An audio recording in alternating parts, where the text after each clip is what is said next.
In every coop, there's that one chicken who doesn't quite cluck right. Today's story is about a father of twin girls who begins to suspect that one of them isn't just different, she's dangerous.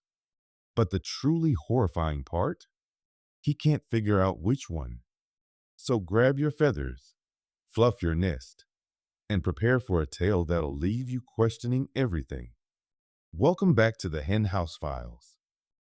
In the quiet town of Larch Pines, nestled between thick woods and forgotten farmland, lived a man named Caleb Mercer, a single father raising twin girls, Ava and Elise, after the tragic death of his wife, Grace, during childbirth. From the moment the girls were born, Caleb had been consumed with love for them, but also with guilt. Grace had died bringing them into the world. For years, he pushed through that grief, focusing every ounce of himself on giving his daughters a warm, happy life. And they were happy. At first, the girls were identical. Same curly brown hair, same high-pitched laugh, same dimples. But by age 6, subtle differences emerged. Elise was talkative, curious, always asking questions. Ava, on the other hand, was quieter, observant. She rarely spoke first, but when she did, it was always unsettling. One evening, Elise burst into tears at dinner, refusing to say why. When Caleb asked what happened, Ava looked up with her big dark eyes and said, "She saw the woman behind you. There was no one there." As the months passed, strange things began happening around the house. Dolls would move. Lights flickered. The family dog refused to go near Ava's room. At first, Caleb chalked it up to imagination, maybe even Elise playing tricks. But then he saw it. One night, after putting the girls to bed, Caleb heard whispering coming from their room. Not childlike giggles or sibling secrets, but something else. A low muttering rhythmic, almost chanting. He crept down the hall and slowly opened their bedroom door. Ava was sitting straight up in bed, facing the corner. Elise was fast asleep. The room was cold, much colder than the rest of the house. Ava didn't turn to look at him. She simply said, "She's not done with you yet." Caleb slammed the door and didn't sleep the rest of the night. The next morning, neither girl remembered anything strange. But Caleb was no longer sure he was imagining things. He installed a baby monitor. Even though they were 7 by then, he started watching. What he saw chilled him to the bone. Some nights, Ava would sleepwalk, but it wasn't like normal sleepwalking. She moved slowly, precisely. She would stand at the foot of Elise's bed, whispering words Caleb didn't understand. Sometimes her lips didn't move, but the whispering could still be heard. One time, Elise woke up crying, saying, "Ava keeps saying mama's in the floorboards." Desperate, Caleb turned to Grace's old belongings. He hadn't looked at them in years. Maybe there was something, anything, that could explain what was happening. In a box of her journals, he found an entry from just before the twins were born. "I keep having this dream. One of the babies is crying, but the other just stares.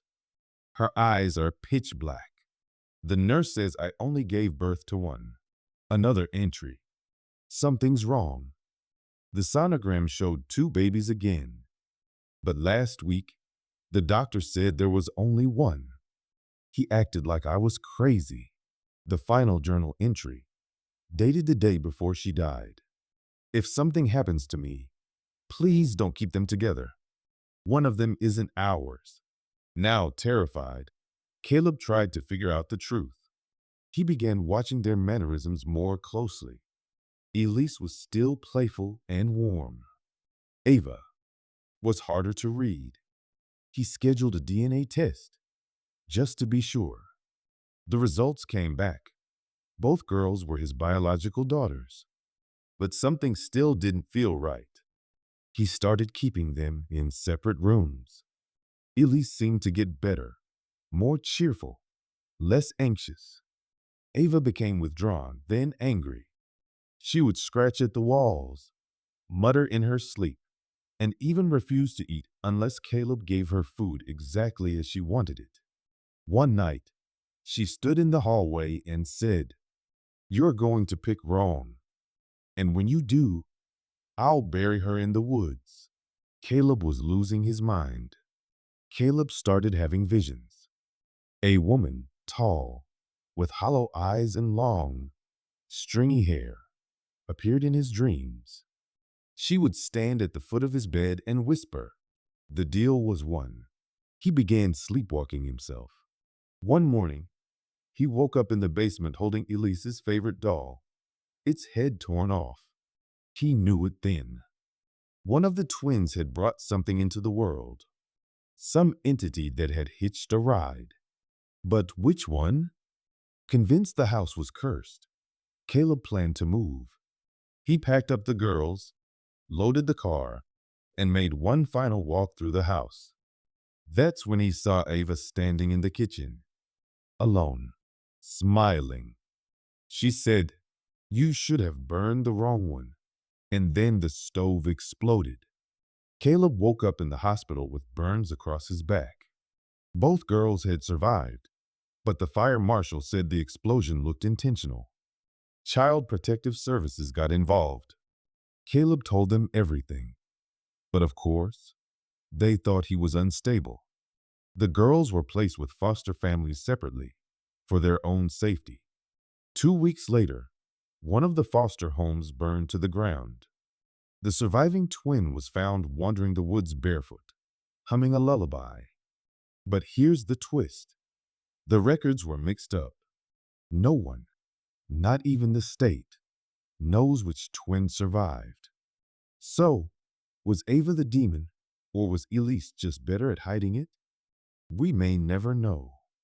But if someone ever knocks on your door claiming to be your long-lost twin, maybe don't invite them in. Or at least make sure they aren't clucking cursed. Thanks for scratching around in the dark with me. Until next time, stay curious and keep your coop locked.